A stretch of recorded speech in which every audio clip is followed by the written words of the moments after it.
modified. Let's see if Rogers can pull the same stunt here, coming with the 45.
Hey, good evening to you all from South Boston, Virginia, where we are tonight for round number 7 of the SK Modifieds in the Crooked Line series on the Tuesday nights. South Boston, folks, is not even 0.4 of a mile long. It's a very short track. And it's very well suited for these SK Modifieds, I believe. We have an ambient temperature here of 72 degrees Fahrenheit, 55% relative humidity, partly cloudy sky, and no winds to speak of here under the lights. The track temperature is 76 degrees Fahrenheit, which doesn't mean that it's a very hot track, and that means that there's quite a bit of grip out there tonight. We are looking at the final moments of practice, folks. And let's quickly take a look before we move on to the points. The points in the Crooked Line Racing Series here for the Modifieds on Tuesday nights are closing up. It looks like we have Dalton Williamson in the lead with 198 points, AJ Rogers 184. Then it's a whole bunch of guys very close together. Brad Ringer, Michael Ciccone, Tommy Dunn, Jason Day, and Timothy Trowbridge, last week's winner. He is now in the top 10 here with 153 points. Wayne Bowen is 8th. Greg Smith and Michael Swink is rounding out your top 10. So things are heating up here in the series. As you know, we have some different rules here from some of the other series. We put the last week's winner in the back of the pack. That means that only 23 drivers get to use their qualifying to actually set a time. And this time it is Timothy Trowbridge that is the lucky winner of last week and the unlucky last place starter of this week. So other than that, these guys are running fixed setups. That means that they can not change anything on the setup of the car other than the steering ratio and the brake bias. That's pretty much it. These SK Modifieds are not very powerful if you compare them to the super late models, that we run on Mondays. But they're a lot of fun to drive, and you have to be extremely smooth with these cars because you can't power them around the corner.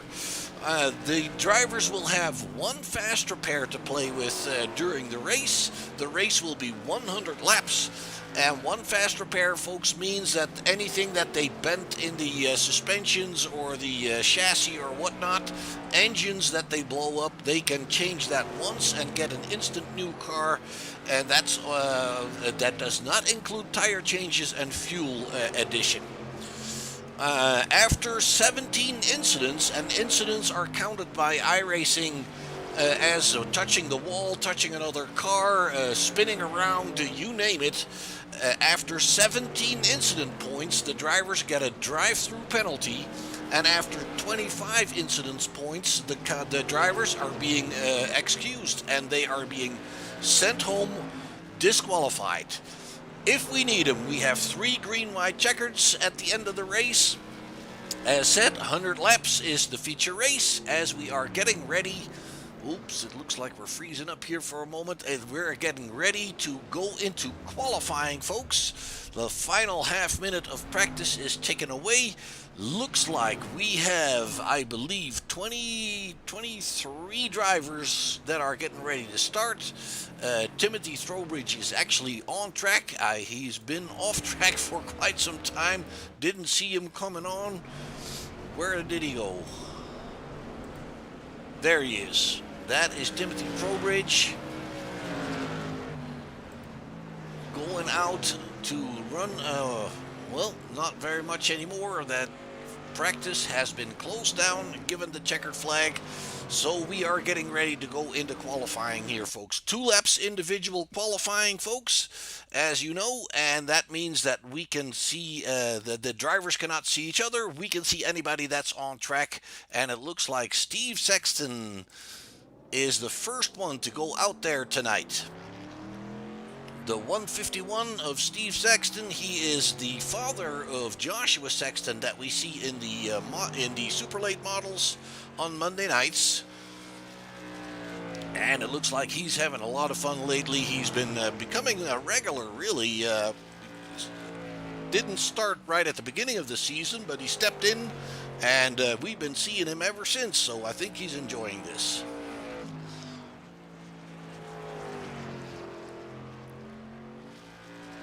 And it looks like he's got his first lap in there, 14.249. That is not quite fast enough to be at the top of the charts. It is Trevor Edwards, actually, that is running the quickest time here, 13.862. He did not improve on his second lap. Let's see, we have Dalton Williamson already done. Rex Hoyle is currently in the 3rd position. Let's go and move down further. We have CC Wood that is currently in 7th and still on his second lap. He just finished that one with a slight improvement there, 13.980 up into the 6th position, being already overtaken by Jason Day. Earl Wolf is out there in the 48 car, and he is currently in 9th position. And let's see here, Brian Bianchi is out there in the number 14 car in 11th position. Tommy Dunn pushes himself into the top 10 with a top 5 actually with a very good time, 13.916. Bianchi is already done there. Let's see if we can find Philip Barnes. Anthony Reiner is out there in the 81 car in 12th position currently. Derek Trowbridge, I'm sure that is a relationship to Timothy. He is currently in 5th position, so it looks like Timothy has brought in some reinforcements to help him out. All right, we also have Trevor Vogel on track in the number 13 car. Not yet posted a time. There he is, actually, 14.048. He did not get his time awarded on lap 1. That means he probably scraped the wall somewhere. And we have not yet seen times for all the drivers. Looks like we have George Kennard on track. That is a new name in the series. Welcome, George. We hope you have fun. We hope you stick with it. We enjoy having you here. We have a lot of fun with these races, so hopefully George Kennard can make him a name for himself here tonight. And it looks like we have Timothy Trowbridge out there on track. His time will be disallowed after qualifying. He will be starting in the back. Michael Ciccone is out on track there. Looks like he is currently the final driver trying to set a qualifying lap time. And he does so, puts it in 11th position with a 13.983. That looks like a pretty good time to me. Timothy Trowbridge drives a 13.976. Again, he will be starting in 24th position. George Kennard in 6th. He is still running some laps, but they don't count, obviously. After 2 laps, iRacing will stop him. All right, let's go see if we, don't believe we have anybody else left on track here. So let's go see if we can find some people to talk to. Trevor Edwards, this is Mark in the booth. Can you hear me, sir? Hey, everybody. All right, man. I'm going to turn that engine sound down here a little bit because I can't hear you very well. There we go. Trevor, your pole position for you. How does the car feel for you? What's the trek like tonight? Uh, it's it's fun. I think I don't know how well passing is going to be because on the bottom it's a little loose off the corners if you try to pinch it. So I think people are going to try to just run the top. Honestly, You don't think there's going to be a double groove there? you got to be quite a bit faster to pass somebody. So if you're about a tenth better, I think you can run the bottom. But other than that, you're going to be fighting for the top and trying to get runs down the straightaway. Now this trek is it's not even half a mile long. How does that run with these cars? I mean, it's a fairly low powered car compared to, for instance, the super late models. I mean, I've seen some races with the super late models on this track, and it's basically just a parade because you can't really do anything. It's just basically a circle. How is it in these cars? Cars like momentum, and but these smaller tracks, since it is lower horsepower, they are a ton of fun. The bigger tracks, I'm not a huge fan of the SKs, but tracks like South Boston, Lanier, even Myrtle Beach is a lot of fun. So you're kind of suggesting that for these very short tracks, you have enough power to make something happen. I think it'd be a good race. All right, sounds great, man. We haven't seen you for a couple times. Is that correct, or am I mistaken here? I think this is my first time with this league. I just signed up for the late models the other night and decided to come out and run this with my buddy Chris Wood. So, in what other league did I see you then? Because I've seen your name before. I build all the setups for the SKs and tours for Maconi Setup Shop, and I run the Semi-Auto Racing Series. All right, that's where I've seen your name then. Okay, well, apologize for that, Trevor. All right, let's move on to Dalton Williamson there, championship leader. Dalton, what's your take on tonight? What's your expectation, sir? Well, pretty much what Trevor said, dude. I think it's going to be wait on the person in front of you to make a mistake. I don't think you're going to see the top lane really come in here, and I think it's going to be really hard to pass on the bottom because of how the setup is. If you get too low, it's loose up off the corner, but if you roll it and kind of drive it somewhat softer out of the corner, it's good. But you just can't get the run down the straightaway. All right, I've seen a lot of drivers during practice getting some wheels below that yellow line on the apron. Is that not upsetting the car too much? It's actually hit or miss. Sometimes you go in and I could be wrong, but I think the left front's hitting the ground a little bit and it upsets it. And then sometimes you go in debating on how far you take it down and it handles really good. It really just varies on how you enter it. Well, the banking's not that steep, so the amount of upset that you get shouldn't be too bad, obviously. But what's your take on it? I'm not the expert. You are. Uh, it's a little, I don't really know how to put it. It's kind of hit or miss, to be honest. I don't really have a, it's different every time you go through it. Sometimes you got grip and sometimes you got none. And sometimes you got a little bit. It's different every single time you go through it. Okay, so it's very unpredictable, basically. So, what's your fuel situation like, guys? Are we going to do this on one fuel tank, or are we going to need a splash, or how's that looking?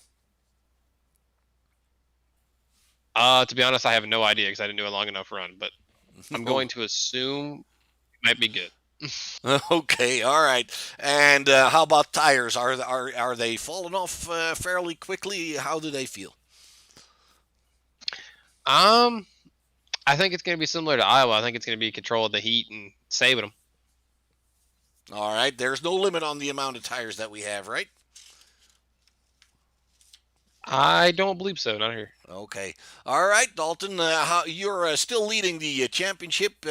You're, I believe, something like 10 points or 11 points clear from the second place driver. How do you consider your chances for the rest of the season here? I think if I can keep running consistent like I am, I think I'll sit pretty good. Uh, but I mean, time will tell, I guess. As long as I stay out of trouble, I think I'll be sitting pretty good. All right. Sounds like a plan there, Dalton. Staying out of trouble, that's the main thing in racing pretty much all the time in it. Pretty much, man. All right. It's a 50-50 ball game. All right. Good luck, Dalton. Hopefully, we'll talk to you after the race. Any love yous and thank yous you want to throw out real quick? Review Sports, BK Paints, and all the guys that have supported me throughout the years. Guess I'll throw it and say it because everybody's heard around the community. After I finish up this league, Tuesdays and Thursday night leagues, I'm going to be retiring from this for a little while. So as far as thank yous, all the admin in here and all the guys in here that know me and you for broadcasting, it's been a fun time. All right. Can I ask what your reasons are for taking a break? Just time to focus on family things and real life racing, man. It's hard to balance both of them, and I'm getting kind of burned out on the sim racing side of things. I hear you. Okay, well, family is just as important as anything else, maybe more important than anything else. And obviously, your real life racing would go ahead of your sim racing. I totally understand that. All right, Dalton, good luck tonight, and hopefully, we'll talk to you later, man. Thank you. All right, let's move on to Rex Hoyle, third position there. Rex, how's it feeling for you? Are you happy with the setup they gave you? Yeah, I'm pretty happy with it. I like South Boston. It's a great little track. It's there's some room to race, but you also got to watch out for some action up in front of you. You got to be ready, and because the track closes up real quick. What do you mean the track closes up real quick? If there's an incident there, it gets blocked pretty easy. Is that what you're talking about? Because you gotta be on your toes. Okay, I get you.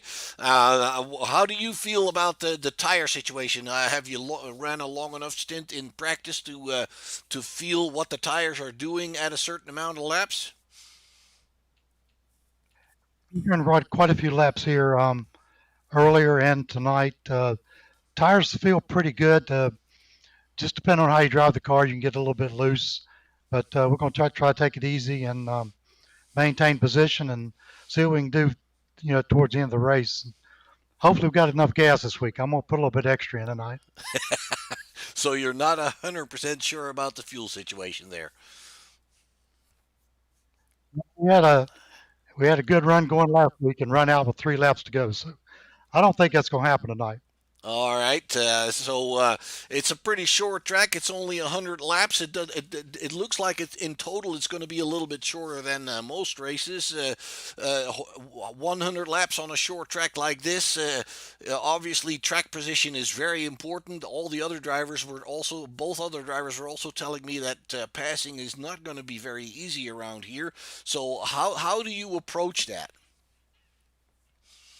Basically, you just got to follow and wait for somebody to make a little bit of a mistake. It's going to be hard to get up on the outside, especially with the faster guys. It's going to be tough. It's going to be wait and see. All right. All right, Rex. Same to you, man. Any thank yous and love yous you want to throw into the world? Thank you guys for broadcasting. Thanks to the league and American Tire Distributors. If it wasn't for them, I probably wouldn't be here. All right. Thank you very much, Rex. Good luck to you. Maybe we'll talk to you again at the end of the race. That means you're in the prize money, man. Man, sounds good. Looking forward to it. All right. Thank you, Rex. All right, our pit reporter is here again tonight, folks. Tanner Marr has been assisting us talking to the drivers during the yellow situations, and he is part of race control, and he has direct contact with pretty much everybody on track there on the radio. Tanner, what's your take on tonight? Just want to reiterate a few things, Mark, that I heard during the interviews right then. Dalton Williams said he didn't know how many tires the guys had tonight. They have one set in the pits, and then they have the set on. So I know they didn't really have much of a guess or didn't want to play their hands in front of everybody, but I think tires will become a factor tonight. And then I know Rex also touched on about how the track, it almost closes up. The best way to describe what he's saying with that, Mark, is that this track, it's not wide at all. If somebody hits that inside wall, it kind of shoots them off like a pinball almost. So it's going to shoot right back up into the racing groove. So you just got to be careful about that. I'm hoping for a good race tonight. I'm hoping they put on a good show. While I got you right here, I want to send a big shout out to Bullstridge Motorsports. He's doing all of our media work now, and he's a big help. McConey Setup Shop, thank you for sponsoring, and MF Racing Designs for being the presenting sponsor. Mark, I think we're going to throw it back to you. We'll get this advance the session, and we'll get the race on the road. And maybe I won't have to talk to you much tonight. Maybe we'll go green. All right, Tanner. Thank you very much for that extra information. 2 sets of tires. That is relevant information, I think, for everybody. That means that tire management is a heck of a lot more important than you would think at first glance. Thank you, Tanner. We'll talk to you later, man. Mark, and hopefully we have a good show for everybody on here tonight. All right, folks, there you have it. Tanner Marr will be in the pits for us. He will be talking to the drivers if something happens, under yellow preferably, but as you can hear him say, we're hoping for a good race with few yellows. It is 100 laps here at South Boston. We're trying to advance the race here, the session, to go into the race here. And I will have to wait on the race admins to make sure that everything there works well.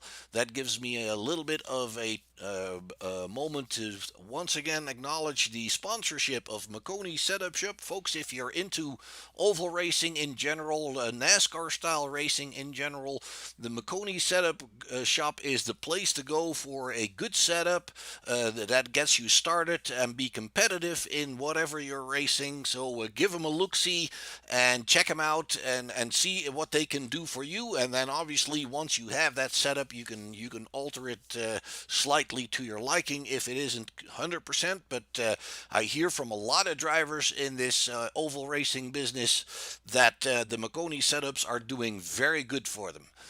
And then also MF Racing Designs, folks. If you have that car at speed and you also want to look good, you give MF Racing Designs a shout out. They can help you out with a paint on your car and get it done fairly quickly. I understand from most people that have worked with them.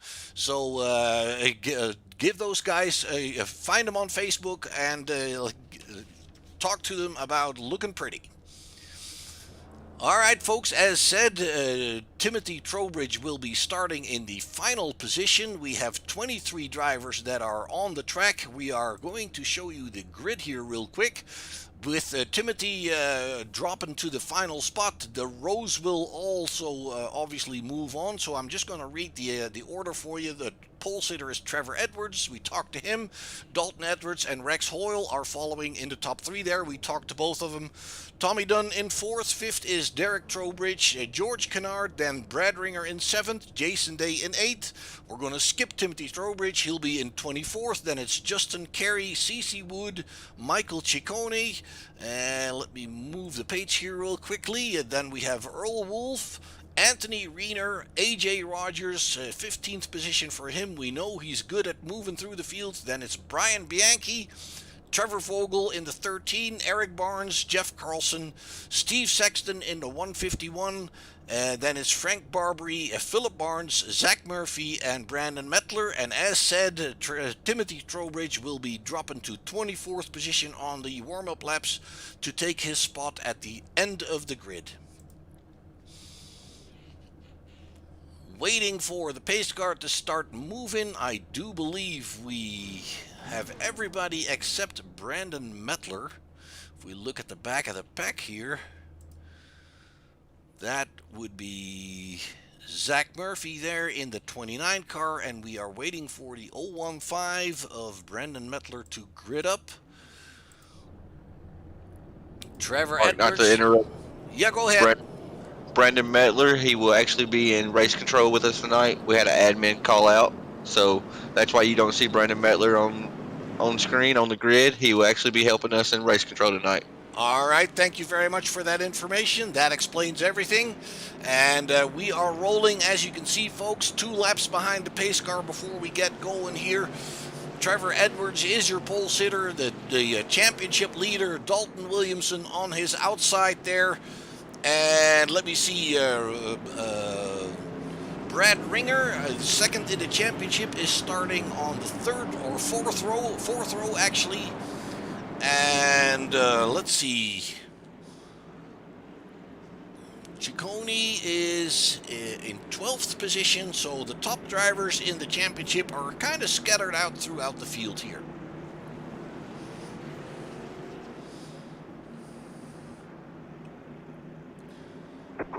All right, folks, there we go. We have a green flag here in South Boston, Virginia for the Crooked Line Racing SK Modified Series, round number 7, and it is Trevor Edwards that has the lead in front of Dalton Williamson here.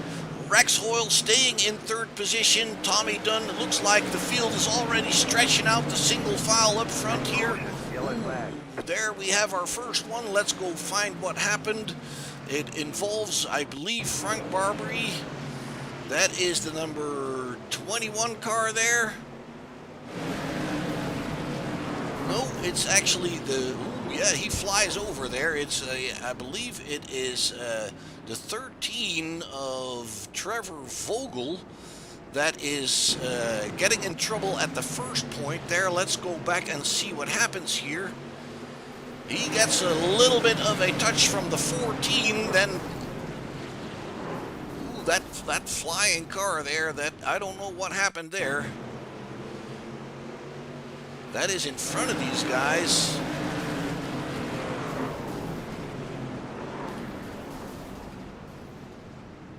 I'm not 100% sure who was flying overhead there. Ooh, there it is, Philip Barnes. Let's bring that back to you one more time.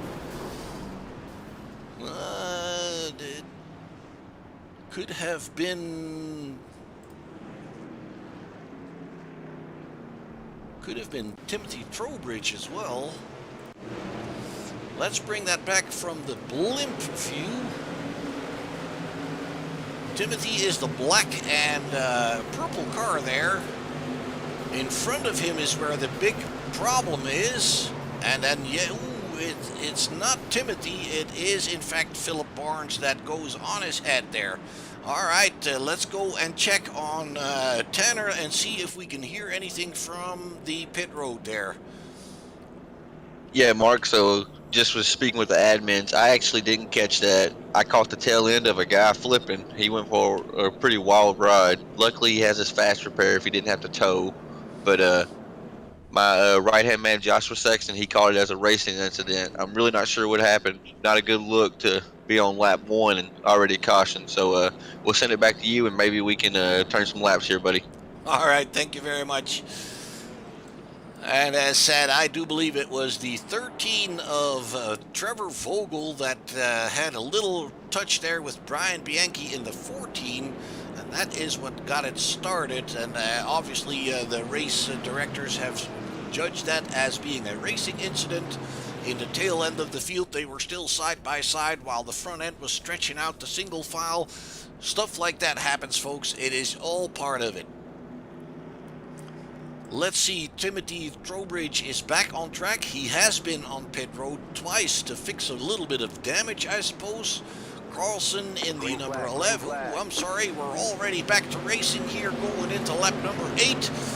Let's pick up the lead real quick. That is Trevor Edwards still in front of Dalton Williamson, and then Rex Hoyle in the 3rd position, Tommy Dunn in the 4th, and Derek Trowbridge in the 5th position.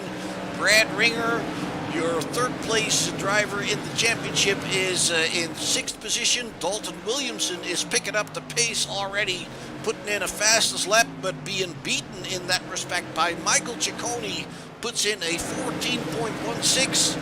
And Dalton Williamson steals it away from him, diving under the 14 second mark. A few of drivers up top there are already under that 14 second mark, and Trevor Edwards, Dalton Williamson, Tommy Dunn are the 3 of them.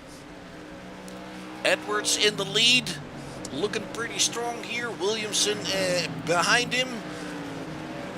About a half a second to Rex Hoyle, so a little bit of a gap there. Looks like we have a back marker that we're coming up to.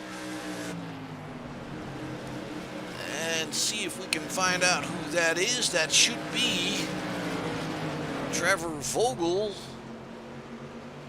if I'm not mistaken. No, that's not correct. That is the number 9 car of Philip Barnes. He has been leapt already by the leaders going into lap number 14 here, folks. Let's go and find how Timothy is doing.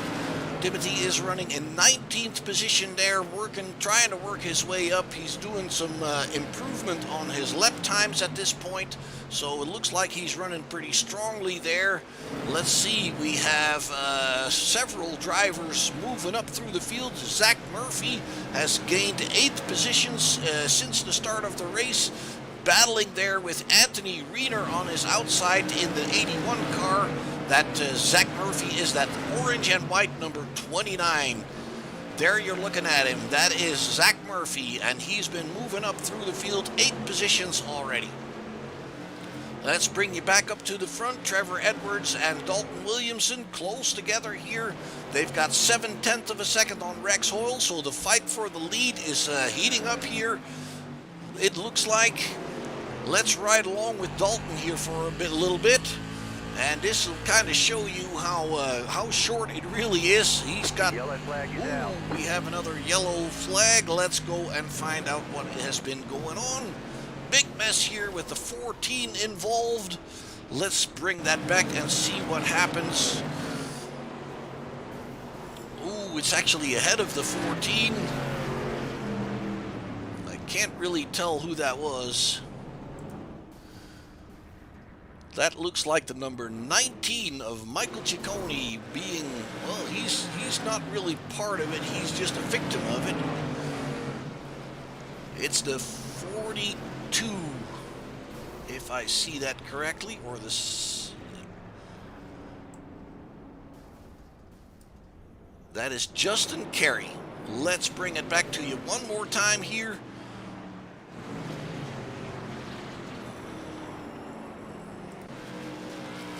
No, it was not the 42. Was it the 72? It's really hard to tell, guys. I apologize. Trying to figure out who that is the 74. That is, in fact, Timothy Trowbridge, who got stuck there. Let's see if we can tell what's going on from the blimp. Ooh, it is the 48. The 48 that cuts him off and moves as he is trying to recover and get back on his way. So it's happening in front of him, and the 48 gets turned around, bounces back, and then rolls back onto the racing line or to the inside of the track where the 74 was trying to get through.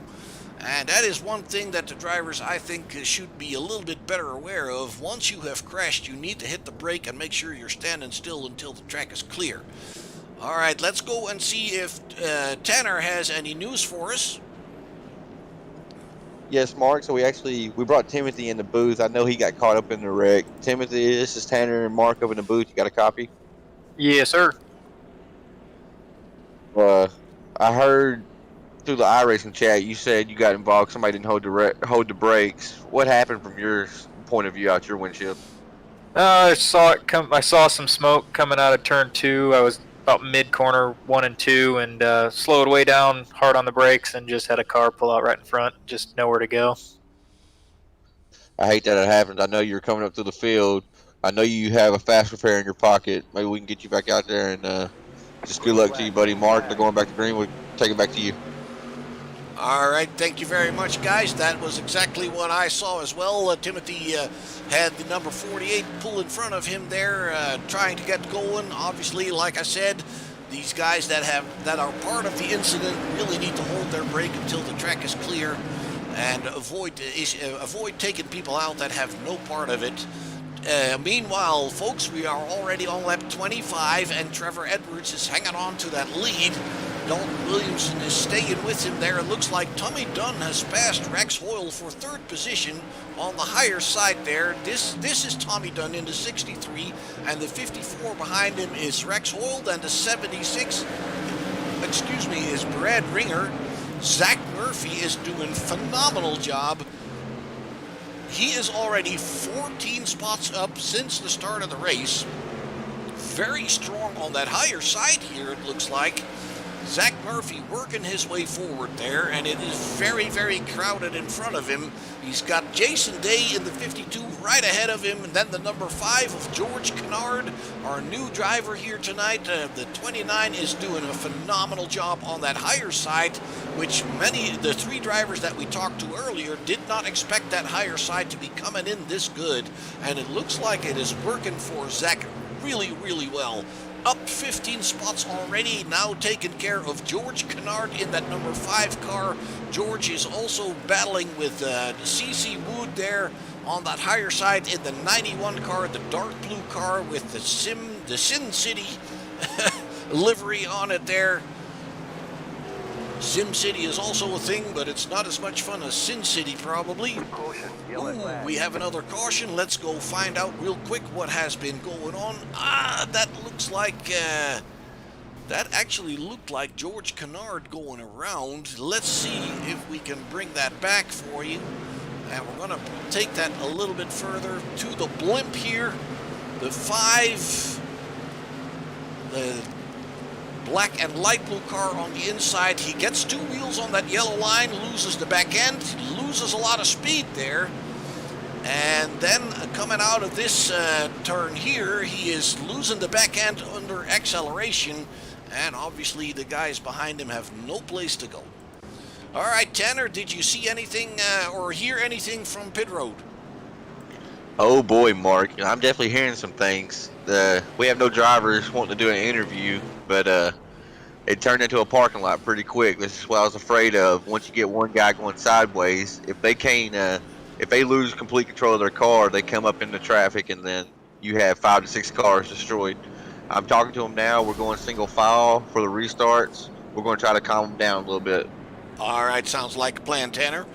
That is probably a good idea to go single file on the restart here, although I will say that the problem isn't so much the side-by-side racing. The problem is the car control at this point. It looked like the number 5 was just basically losing the back end there on his own twice. And as Tanner pointed out, once you hit that inside wall and you go around, you're basically blocking the entire track. It's not that wide. Although it may look like it, it really isn't. We have plenty of people on pit road here. Eric Barnes is coming to find his pit stall. George Kennard there in the number 5 car is on pit road. Steve Sexton in the 151 is on pit road. And Timothy Trowbridge is once again on pit road. I'm sure he's trying to save that fast repair for later if he hasn't used it already. And that means that he'll be making multiple pit stops to try to get that damage repaired bit by bit without going down a lap. If he can manage that, I can't really tell. Ooh, maybe Timothy hasn't even been moving because he is 15 laps down there. Trevor Edwards is in the lead there. We are not going green. We are waiting for the race control to sort things out here.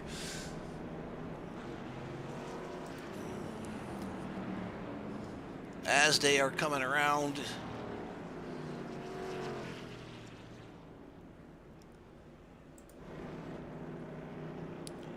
Looks like Kennard is still on pit road, as is Sexton.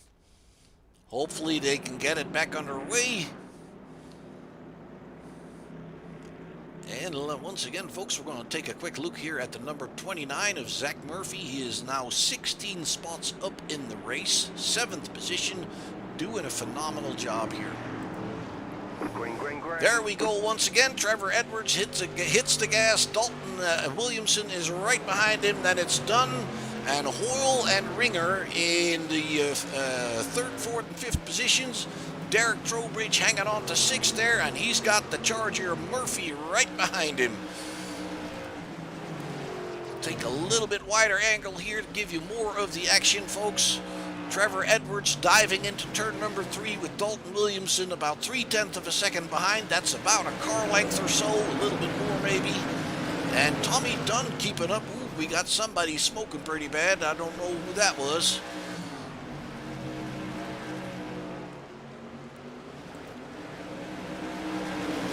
Tommy Dunn there in the 63 car, keeping up with Williamson and Edwards. Really nice. We have Eric Barnes going down pit road. Once again, is that the one that is smoking, or is it somebody else? I can't really tell who that was. Oh, there we have him. It's Trevor Vogel that has blown the engine.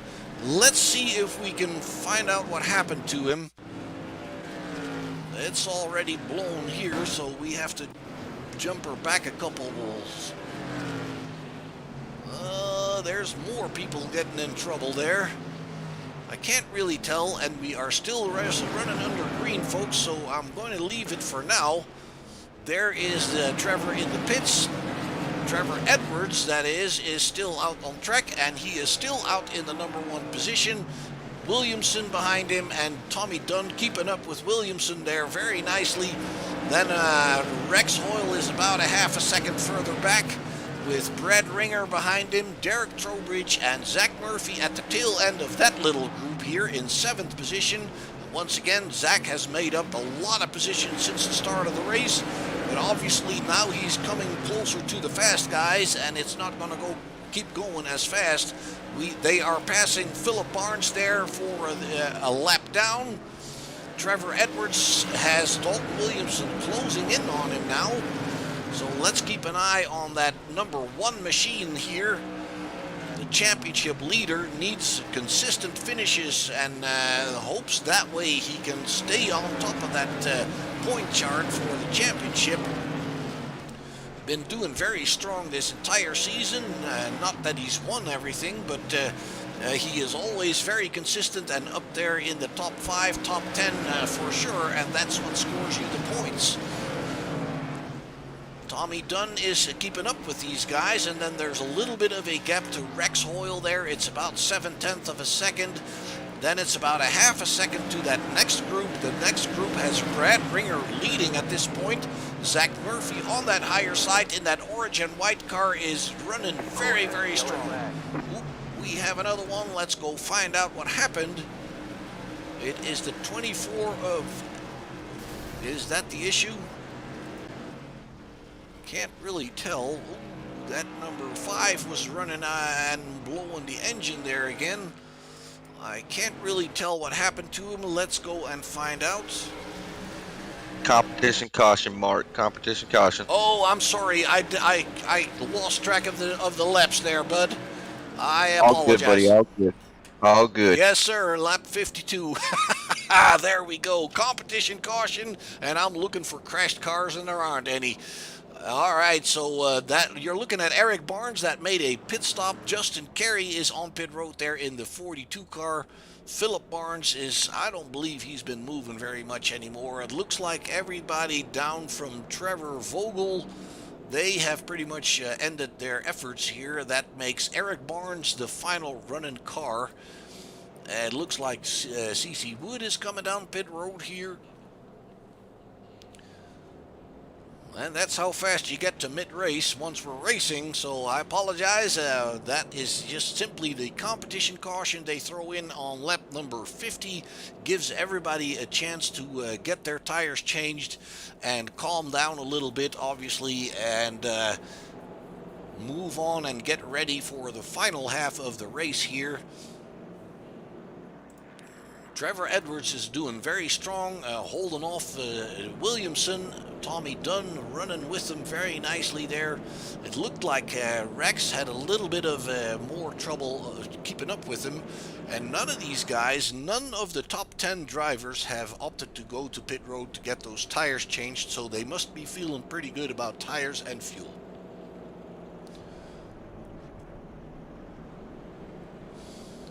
Is there any word, Trevor, on people's expectations on fuel? So I've heard small glimpse. They've been kind of quiet tonight, Mark, but I think it's a little close. So the ones that we saw pit right then, I think they're adding 2 gallons, 3 gallons just to make sure. We saw Rex Hoyle run out last week, I believe it was. So I know for sure he took fuel. I think it's close. But if they manage it with these cautions, as far as using their clutch or whatnot, they should be okay. All right, thank you very much, Tanner. That is your answer there. That explains that the top 10 is staying out. Ooh, we're not going green, it looks like. They have called off the green flag here. Not really sure what the deal was. Now the pace car is coming in there right midfield. That means that everybody's got to slow down to get the pace car back to the front there. Hang on, we're not going green. Not going green. Let's see if we can... There comes the pace car. You actually can go through the cars. That's to make things a little bit easier. He'll pick up the front of the field here, and we'll pace behind him and see what's going on.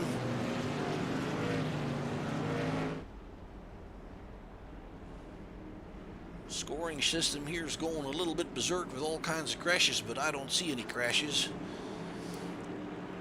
That is probably because they all suddenly slowed down to wait for that pace car. Once again, taking a look at Zach Murphy, the biggest gainer in the race here. There we go, once again, going into lap number 58. Trevor Edwards takes the lead in front of Williamson and Dunn. So that is staying the same. Rex Hoyle is there in the 54, Brad Ringer, and then Zach Murphy, the hardest charger in this race right now. 17 spots up since the start. Zach is doing a phenomenal job. Let's ride along with him in that orange and white machine right behind the 76 of Brad Ringer. And it looks like he's actually moving off those turns quite a little bit better than the 76. He just has to find his way around that car. He feels pretty comfortable on that higher side, as we have seen before, but it doesn't necessarily make him very much quicker. And as soon as that 76 comes back up to the racing line, he's basically got nowhere to go. So he is going to have to either try the over-under or find some speed on that higher side that he can't find just yet. Now he's right beside him. There you have it, the 29 of Zach Murphy on the high side of the 76. And it actually looks like they are staying side by side at this point. That gives the 29 good momentum off the turn. And all he needs to do now is make sure that he is clear to go in front of him, and then he'll have the racing line again. And he actually does so, and Trowbridge is coming along to the outside of the 76 as well. So it looks like the 76 driver, Brad Ringer, is in a little bit of trouble there. Ooh, he almost lost it there going on the yellow line. Let's see if we can bring that back for you real quickly. Look at the bottom of the track there. It's a little bit far away. We're going to have to give you that again. Look at the 76 going down below that yellow line here and then fishtailing that back end, saving it beautifully, but losing a lot of speed. Zach Murphy now in 5th position, folks, right behind Rex Hoyle in that number 29 car. Trevor Edwards maintaining his lead, but he's got a hard-charging Dalton Williamson there behind him. And it looks like actually Dalton is trying to make a move here. Can't quite get it done. It is very difficult to get alongside somebody else on these very short straights, folks. You have to really wait for somebody in front of you to make a little mistake. Tommy Dunn is sitting pretty there in 3rd position, waiting for anything to drop off in front of him there. Then he'll pick up the pieces. Dalton Williamson very, very close behind Edwards. Close enough to actually touch him, which we hope he won't do. It looks like he is taking it a little bit more patiently here now, and he's just simply has to wait for Trevor to make some sort of a slight mistake that's going to cost him a little bit of speed to be shrugged off. Other than that, right now, these guys are exactly equal in speed. Dalton Williamson on that rear bumper. Let's check back on Zach Murphy. He is working on Rex Hoyle, and this time he's the one on the inside making that work for the 29, but it looks like Rex has got that outside line working fairly nicely as well, and trying to close the line for the 29. Ooh! Almost touching, coming off the turn there. The 29 holds that position side by side, lap after lap here. That is beautiful racing. That is exactly what it is intended to be. Zach Murphy doing a very, very... Oh, and behind him it is Derek Throwbridge that throws it around. I don't know if he got a little help with that. Let's go find out real quick. Yes, he gets a little tap from the 52 there, Jason Day, and then they are blocking the track for everybody else, and that is the big problem here at South Boston, folks. That is the big problem here at South Boston. Let's bring it back for you one more time and show you from the blimp what is happening. There's the little touch. And then the 17 trying to go to the bottom but losing the car in the process, and a lot of people there caught up in it. It looks like, if we're quickly going back live, it looks like we have Trevor Edwards and Dalton Williamson going down pit road. That means that they may not be all that sure about their fuel situation and their tires. And I do believe I'm sorry, it was Trevor Edwards and Brad Ringer going into the pits. Dalton Williamson stayed out. He is choosing for a track position, obviously. Lap number 76. So Trevor Edwards was not 100% sure about his fuel situation there, and he chose to go into the pits. And that'll bring him back, it looks like, in 8th position. That is going to be tough for him, because we know how difficult it can be to pass here. Let's see what is going on with Dalton here. Tanner, do you have any idea what's going on with Williamson? So I heard him say over our racing chat, talking to Trevor Edwards, he said, okay, I didn't know we were pitting. I think Trevor realized fuel's a little tight. I actually pulled Jason Day in the broadcast room with us. Jason, this is Tanner and Mark in the booth. You got a copy? Yeah, go ahead.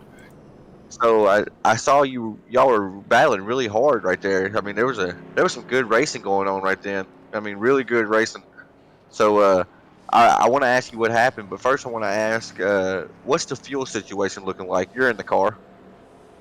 Well, I just came down the pit because I had a lot of damage, so I topped up anyway, so I'm all good. Was it tight, or did you get to really look at it? I think we had lots. Okay, so when we built the set, we wasn't sure what happened with the caution right then. We're not going green. Not going green. Just trying to make a move, and we both came to the same spot at the same time. I got the EOL, so it was my fault, I guess. And I was just trying to make a move and trying to pick a line. So anyway, that's all good. Well, I hate to hear it. You got an EOL, buddy. We will talk after the race. I'll send you back to your race team, and I'll say good luck. The way these cars are, everybody's so equal tonight. I understand trying to make a move, buddy. So good luck to you, and Mark will send it back to you. Thank you very much, Tanner. Thank you very much, Jason. And it looked like Dalton Williamson has, in fact, pitted after we were talking to Jason. And that was obviously a misunderstanding, but he is back out on track in 8th position. Trevor is 7th, and they were not completely sure about the fuel. You heard Jason say that he did go into the pits for repairs and topped it off anyway, so he is good now. That means that the people that have not pitted, like the leaders at this point, the first 3 cars have not pitted, so they might be a little bit tight there on fuel. We are going to have to wait and see. Tommy Dunn is your new leader, and Zach Murphy, our go-getter, is up 21 positions since the start, running there in 2nd position in that brightly colored number 29. Green flag. There green we go, flag. folks. Single file restart. Tommy Dunn takes the lead. Zach Murphy keeps it on the higher side, giving some room to Rex Doyle, but it doesn't look like Rex can put it in between there. And it looks to me like Zach really likes that middle line in the turns there. It works well for him, which, like I said, is a little bit surprising when we heard the guys before the race talk about it, but it is working for him, and he looks like he's pretty quick, actually. Rex Hoyle is preferring that inside line, but he can't get underneath the Murphy. He doesn't quite get close enough. Justin Carey in the 42 is in 4th position, hanging with these guys, and look who's come up 10 positions since the start, folks. That is AJ Rogers in 5th position there in that number 17 car, leading the group with Ringer, Edwards, and Williamson. And it looks like Zach Murphy is challenging for the lead here. On the higher side, he is getting ahead of Tommy Dunn, and all he needs to do is seal the deal. That higher side is working very well for him, and there you have it. Zach Murphy picks up the lead, and he's clear, it looks like, from Tommy Dunn. Definitely looking clear right now. He stays on that higher side. It really works well for him, and it looks like somebody behind him, that is Justin Carey, is going to be trying the same thing and see if it works for him. So Murphy, your new leader, Dunn second, Hoyle third, and Carey is in fourth, with A.J. Rogers closing in there in that orange and blue machine. He's in fifth position, hoping for more.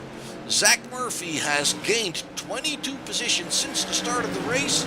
We are going into lap number 90. That means 11 more laps to go for Zach Murphy. Good green flag stint here we got going on. Tommy Dunn is hanging with the 29 in second position. Rex Hoyle in the 54, staying with him. Carey and Rogers are all keeping up very, very nicely. Trevor Edwards and Brad Ringer are following there. Dalton Williamson. Ooh, we have another caution. Let's go and try to find out what has gone. Oh my goodness, that is the 54 going around. And that is Rex Hoyle. That is very, very unfortunate. Let's go check on that one more time from the blimp so we can have a good eye of what's happening here. The 17 is behind him. He's actually going down. The 42 is actually going down in there to try and make the pass. That was Justin Carey, and the same situation as we saw with Jason Day, and I forgot who that was, but it's basically trying to go for the same real estate and not being in there deep enough, early enough for that driver in front of you to hear from his spotter that there is a car there. Trevor, what's the word? So Mark, looked like Justin just tried to put it in there. I heard through race control that he was actually given an EOL, so he'll be dropping to the back of the line. What we got? We're going to go green with about 4, maybe 5 laps to go. It's going to be hard for Trevor Edwards and Dalton Williamson to get back up front. I think these cars are so close. So if Dunn can make it on fuel, it might be his race and him and Murphy. Absolutely, yeah. That the Murphy and Dunn are the only ones that didn't pit. Rex Hoyle is the third one, but he's down in 7th now because of the incident. So if these guys up top here are good on fuel, and we've had plenty of yellows, so if they are good on fuel, it looks like it's in the bag. I tell you what, Mark. You come to these short tracks and everybody thinks, well, you just got to be on the bottom. You got to be fast. To be fast, you got to be on that bottom yellow line. Oh, Zach Murphy, he didn't put a qualifying lap up tonight, so he started at the back of the field by choice. That's what he chose to do, and he's gained 22, 23 spots, and if you watch him, he's so hooked up on the high lane that it's insane watching him. He's putting on a clinic out there for South Boston. Absolutely. I was saying the same thing. He's the only one that is running that middle line consistently. Even if he has no fight, he is maintaining that middle line there constantly, and he's faster than everybody else. Absolutely. You called it absolutely right there, Tanner. And what is interesting is that we see a few other drivers, like, for instance, Justin Carey, who was all of a sudden trying to do the same thing. I heard over iRacing chat, somebody spilled the beans with Zach. They said you came through the field on the high lane, so you're going to see more drivers move up. Absolutely, and they're a little late doing that, but we're going into lap 97, going green here for the race. Zach Murphy has a very, very good start, and it looks like Tommy Dunn is about a car length behind there in second position. Trevor Edwards picks up third from A.J. Rogers. Actually, A.J. Rogers is on his inside still. There he is in that orange and blue car. He's got a slot in behind Trevor.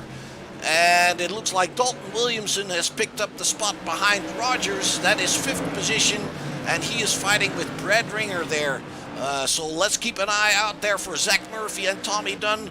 We have 2 more laps to go. He's going to get the white flag as he comes by the flag stand here. There we go. The white flag is out for Zach Murphy, still maintaining that top line, that middle lane on the asphalt there. He is absolutely looking very, very strong. Going a little bit wide there. Can Tommy Dunn put it inside there? And it looks like it is Zach Murphy taking that win, but Tommy Dunn had a little bit of a run there coming off the last turn, and he could not make it stick. He has to settle for second position there. Trevor Edwards in third position. Then it's AJ Rogers, very strong, in fourth. Brad Ringer in fifth, getting the better of Dalton Williamson on that final lap there. So Williamson in sixth. Seventh is Rex Hoyle. CC Wood is eighth. Justin Carey is ninth, and Jason Day brings it home in 10th position. We have Zach Murphy out here celebrating underneath the flag stand here, folks. He's done a phenomenal job. As you heard Tanner say, he started on the final row there, and he chose to do that. He did not set a qualifying time. We'll double check on that, obviously, but he has used that higher line, and he has showed everybody here tonight at South Boston how you can do this track very, very well, being away from that bottom line. So very, very good job here for Zach Murphy. Let's go see if we got some people to talk to here. We got Trevor already with us. Trevor, how it looked like you weren't sure about your fuel situation there, my friend.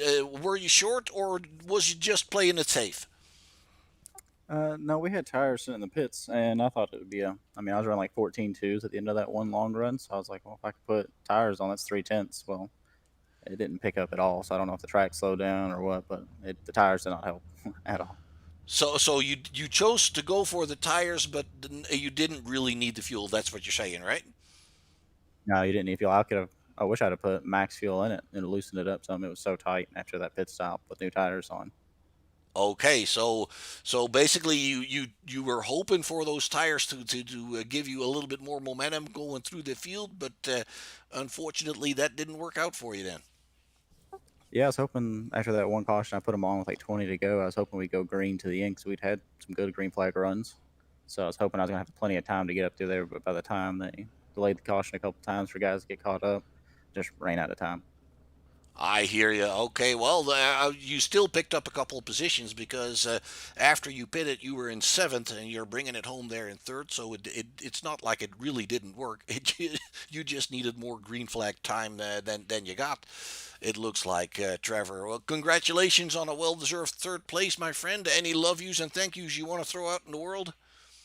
Got to thank McConey Setup Shop. Go grab your setups for next season. They're going to be even better than they were this season, I promise that. And then Sin City Pilot Cars. All right, Trevor, thank you very much. Congratulations once again, my friend. Thank you. All right, let's move on to Tommy Dunn there. Tommy, it looked like you had you kind of got the lead there pretty much for free when some of the guys went to the pits there, and it looked like you had a strong car. Tell us about what happened with Zach there. Zach was just quick on the outside. He got that thing hooked up. That's how I started moving up after he passed me, because it was just so fast. You can't pass on the inside. It's too hard. So were you surprised by the fact that Zach was doing so good on the outside line? Because there weren't that many drivers trying that. Actually, yeah, because Dalton and Trevor Edwards, they were both running the bottom line, so I was following them. It seemed to work really well, and then Zach just came out of nowhere on that second last restart and just blew my doors off. Absolutely. I mean, I was looking at Zach for quite some time since the beginning of the race. He was moving up, and that little number that says plus how many positions he's got was growing from like 7 when I started looking at him, and then it was 16, and all of a sudden he was there in the top 5, and then 2 guys went to the pits and he was third, and there he is in the lead. It's pretty amazing. Tommy, how did your car get through the race? You did not pit. You had enough fuel, obviously. You didn't bother about the tires. What was your reasoning for that? The car felt really good. I feel like we had a bit of cautions at the beginning, which really helped out for fuel wise. But it just kind of got better as we got going. And then once I started getting that outside line hooked up, like there was probably no need for tires. Okay, so everything felt good for you, and were you surprised that that Williamson and Edwards did go to the pit for tires? Yeah, honestly, I was super shocked. I wasn't sure what was going on. Like I thought something came up and that's why they went down. But yeah, I was really shocked. Because it didn't look to me like they were dropping off that much that you would suggest that you would need it right away. No, not at all. Like honestly, I thought I made a mistake when I saw them go down. I'm like, oh no, this is not good at all. Well, it didn't turn out to be that big of a mistake for you. It just turned out that somebody was a little bit quicker, and second place is still something that you can brag about when you get to the girlfriend tonight, Tommy. So congratulations on that. Any love yous and thank yous you want to throw out there? Yeah, I'd like to thank, I believe MF Designs is sponsoring this, Short Shift Broadcasting, Crookline. They've done fantastic. Like Tanner getting this all together was super. I'd like to thank my own sponsors, Gordy's Garage and J&J Business, and I believe that's everything. Thanks, Mark. All right. Thank you very much, Tommy. We'll see you next time, my friend. And once again, congratulations. Go celebrate, my friend. All right, let's move on to Zach there. Zach, I was impressed here, dude. You started on the final row. Tanner told me you didn't even put in a qualifying time, and that was by choice. Was that really by choice? Not really. I actually Tuesday nights are busy for me, and I kind of forgot about it. Last minute, somebody mentioned, "Hey, you're gonna race Crooked Line." I was like, "Oh crap!" So I jumped in and qualified to finish, but Josh said I could start at the rear. All right, so you really didn't have much practice either. Oh, zero practice, but Sobo is one of my favorite tracks on the service, and I race SKs mostly all the time, so it's pretty easy to jump in and get familiar pretty quick. Absolutely. So it looked to me, Zach, like you were. There were not very many drivers that felt comfortable running that higher line. You were, and you know what. In early in the race, I saw your name moving up on my scoring screen here, and it said +7, and I just kept an eye on you, and it climbed up from +7 to +9 and 10 and so on, and there you are here in the lead. It looked whenever I looked at you with or followed you, it looked like that high line was just perfect for you. Whether you had somebody that you were fighting or not, you were just constantly on that middle lane in the turns there. What is it that makes you do that? Is it basically a little bit less radius that helps you out there? What is it? Yeah, it's a little combination of things. I mean, usually the tires fall off a little bit down low, and you can't get out of the throttle as quick. And on the outside, you can kind of carry a little more speed. And then, a lot of times people just get lined up on the bottom, and there's nowhere else to go. So if you want to make a move, you got to try it. So is that something that like that you would with your experience in other races, is that something you would plan on doing, taking that higher line and making sure that it works for you? Well, Mark, I don't want to give away all my secrets, but yeah, I mean, basically, modifieds. As the race wears on, you typically want to get up higher because you can just pinch the inside guy off and you can't get on the throttle, and you can just carry a lot more speed out. I hear you. Yeah, okay. Well, it looked like you did a phenomenal job there. As I mean, working your way through the entire field there. Were you surprised by the fact that Edwards and Williamson suddenly dove into the pits on that what was it, second to last caution? Yeah, kind of what Tommy said. I was really surprised. I kind of like, oh, what just happened? Did they quit out or what? Or wasn't really. And then Dalton said something about going down a closed pit. So, yeah, it was really surprising. But obviously, I was, thankful that they did because it gave me that track position. I know those are Yeah, always absolutely. That moved you up. I believe it moved you up into third right away there. So obviously you're not gonna worry about it. But so your car felt good. Obviously, you didn't consider going into the pits at all. I thought about it at lap 50 on the competition, but track positions, I say that I came from the back, but track position is usually pretty important here. So I didn't, and the tires didn't feel that bad up top. So Okay, all right. So yeah, that sounds a little funny if you're moving through the entire field talking about track position being very important. But I see what you mean though, because by that time I believe you were somewhere in the back in the tail end of the top 10, and you would basically have to start part of it all over again, and that would ask a lot of those tires again anyway. So and actually we heard Trevor say that his new tires really didn't work all that well. Is Yeah, is sometimes is that sometimes the tires get you tight if you take them, later in the race, and weather changes, so the setup kind of, doesn't really change with it. So Okay, so the behavior of new tires on these cars with a little less power, does that make a difference compared to, for instance, the super late models? oh, I mean, it's hard to tell because in official races we really never take tires. I never really get to take them unless I run a league race. So honestly, I don't really know. Never really Okay, taken tires in this. In the tour car, yeah, it definitely helps, but never really done it in the SK. all right, all right, Zach. Well, once again, man, it was a good fun to see you come through the field. We tried to catch most of it. Obviously, we got to spread our attention to the fight for the lead, but once you were up there, it was pretty clear you were there to stay, man. So congratulations, a great run, and next time just come a little bit earlier so you can put a qualifying lap in, and it'll be a lot easier. Yeah, well, I mean, if I come back next week, I got to start in the back anyway. So you got to make it interesting. That is true. All right, Zach. Anybody you want to thank or shout out to before we let you go, man? I'll just thank all the guys at Crooked for putting this on, Tanner and Josh, and everyone that comes in, and I'll race with those guys in the late models, and it's a lot of fun. So I'm glad we get a good turnout here, and I thank the guys at Simcro that I race with every week. All right, Zach. Thank you very much, my friend. Go celebrate. All right, Tanner, we've got another one in the books.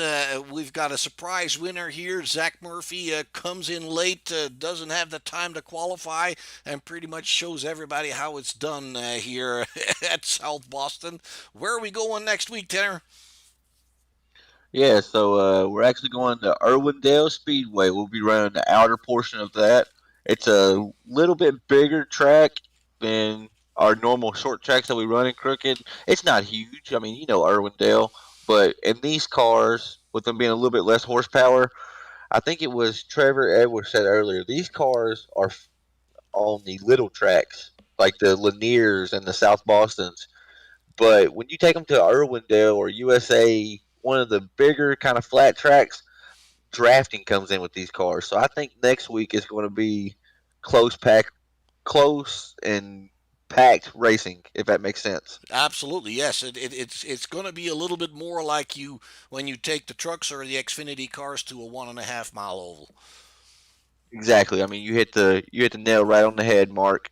We got to send a big shout out to Zach Murphy. I mean, hey, I had to catch myself. I was just watching him instead of watching the entire field because I mean he was like he said that bottom lane it turns into a traffic jam where nobody can go, and in these cars you can kind of go below that yellow line at South Boston, but there's not a whole lot of grip down there, Mark. So if you go down there, you're running a risk of spinning the car out, and you're just tearing up your tires, just eating them up.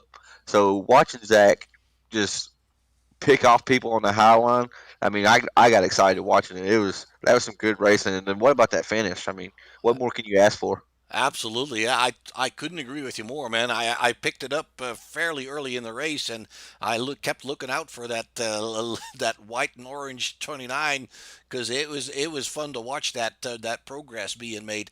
And what you said later in the race during one of our conversations in the yellow is that it's kind of surprising that nobody catches up on that, and because I mean pretty much everybody's been passed by him, and there's nobody that says to himself, well, hey, I can do that. I can go to that middle lane and see if that works for me, and that barely happens, and that is kind of surprising to me. I mean, I'm not saying I'm the best driver, but you kind of if you see somebody doing something different than you do, then sometimes you start thinking, well, maybe I should try that and see if that works for me. I think, Mark, because I'm a competitor first, and I think because the top 5 was a revolving door. The top 2 wasn't, but the top 5 changed quite a bit tonight. And I think they were watching Dalton and Trevor. They were rim riding. They were riding right around that yellow line, and they were really fast, you know. And I think it was monkey see, monkey doing that, and they just never noticed Zach what he was doing. And then by the time they did notice, well, he's already up there, you know. And Sure, yeah, sure, but you're talking about the top 5 guys. But I mean, Zach came from the back, so that actually sounds kind of like a Christmas rhyme. Zach came from the back, and but I mean, if you're looking at people back there, like I don't know, Brian Bianchi was back there, Derek Trowbridge found himself back there after an incident. Jason Day, Justin Carey were mid pack there. Anthony Reiner, and all these guys have seen that Murphy car blow by on the outside, and you would think that, hey, if he can do that, maybe I can do that, and then work my way back into that top 10. But that didn't happen, and that I found that a little surprising, actually, especially once you pointed it out to me. This guy is basically putting on a clinic here tonight. So yeah, I'm just I'm just thinking out loud, really. you're completely right. And I mean, you think of South Boston, it's a short, small track, so you automatically think I got to be at the bottom.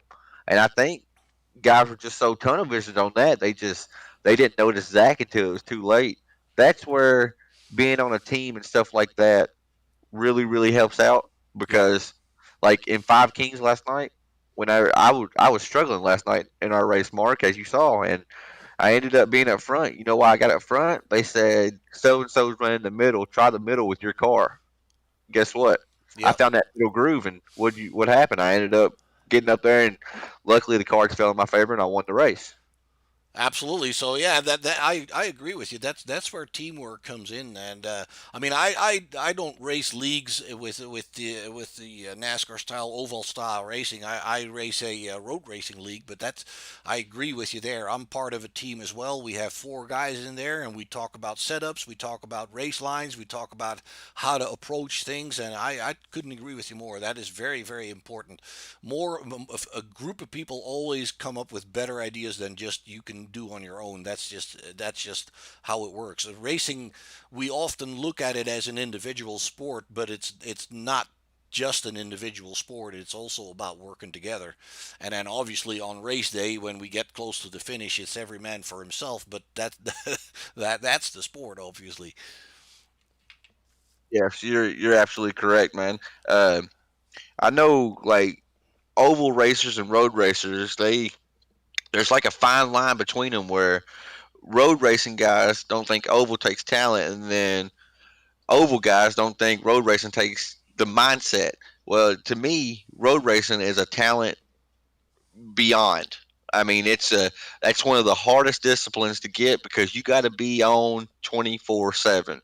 Whereas it takes talent in oval racing, but like Zach Murphy found out tonight, it's a chess game. Also, these guys are playing chess with 2,800 pound stock cars, if you will.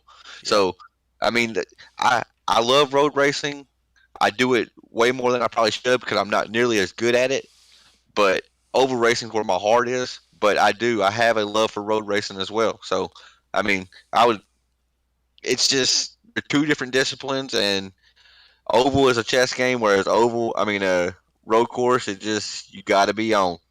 Yeah, and obviously it depends a little bit on the tracks you're talking about, but most road courses have a little bit more room for error than in general oval racing does. If you make a mistake at these speeds with oval racing, especially in the bigger cars like the Cup cars and the Xfinity cars, if you make a mistake in oval racing, you're sliding around, you're bound to hit something, if it's another car or the wall or whatever, and you're going to get damaged and you're going to deal with it. If you're making a mistake on road courses, obviously there's tracks where there's very little room for error, like street courses with walls instead of grass beside the track. But most road courses have grass and sand beside the track, so a mistake means that you're losing a little bit of time, but it doesn't mean that your car gets damaged if you if you also pay attention to what to do when you spin out. I always tell younger people, there's a younger guy in our team that we talked about this too. In road racing, you have to learn how to spin. And what I mean by that is that once you lose your car, you can hit the brake full out and block all four wheels, and the only thing that car does at that point is go in a straight line. So if you know that car is going in a direction where there's nothing in your way, that's what you do. You make sure it goes in a straight line instead of spinning out of control. So what I'm trying to say is that yes, I agree with you that both these disciplines have their own talents, but there is generally a little bit more room for catching errors in road racing than there is on ovals. I do a lot of Indy cars on ovals, and that's even worse than the Cup cars because they're so light. If you lose control over an Indy car, you're nowhere. You go into the wall. There's no ifs and buts about it. You're completely right. With these stock cars, NASCAR style, super late models, if you start to lose them, you can catch them. And them Indy cars, I love racing them, but you can't catch them. Once you're gone, once you cross that edge, there's no coming back. And that's what I have so much respect for the Indy guys in real life and the Indy guys on here, the road course racing, all disciplines of racing. I mean, the goal is, like you said, to finish first. First, you have to finish. And that should be everybody's mindset when they go into a race. Absolutely. Yes, absolutely. All right, Tanner. Next week, Irvindale, you're saying I'm not sure if I have all these tracks in my mind correctly. I don't race them that much, but a little bit bigger track. It's going to be a little bit more like as we said, Xfinity cars on a 1.5 mile oval, maybe a little bit drafting going on. It'll be very interesting to see because it's a little bit different for everybody. Once again, they all have to adjust. So we're looking forward to that, my friend. Tanner, anything else you want to add before we go? No, sir. I just want to say thank you again, Mark, for allowing me in the booth, and we'll see you next Tuesday, buddy. Same time, Irwindale Speedway. All right, and let's not forget to acknowledge our sponsors here real quick, Marconi Setup Shop and MF Racing Designs. We've talked about them a little bit during the broadcast. If you need setups on over racing side of things, that's where you go for Marconi Setup Shop. And if you want to look pretty, you go to MF Racing Designs. If you can't beat them, you can always be prettier. All right, folks, that'll do it for tonight here at South Boston, Virginia. We've seen a great race. I've had the results here up there for you already for a little bit, so I'm not going to read them to you anymore. Zach Murphy has done a phenomenal job here coming from the final row to the front of the field, and a very close finish with Tommy Dunn. Had a bit of a run on him on the final turn, but it was not enough to pass him there. Zach had a little bit more momentum on that higher side and took away the win here. We heard from the top three drivers about how this all went down. So thanks again for tuning in, folks. We'll see you next time with Irvingdale, and we'll see you next Monday for the super late models with Crooked Line Racing Monday Madness, starting a brand new season on Monday night. So we'll see you there. Our pit reporter Tanner Marr will be part of that series, trying to win that one. So we'll wish him good luck for now, and until then, folks, I hope you all stay healthy and take care of one another.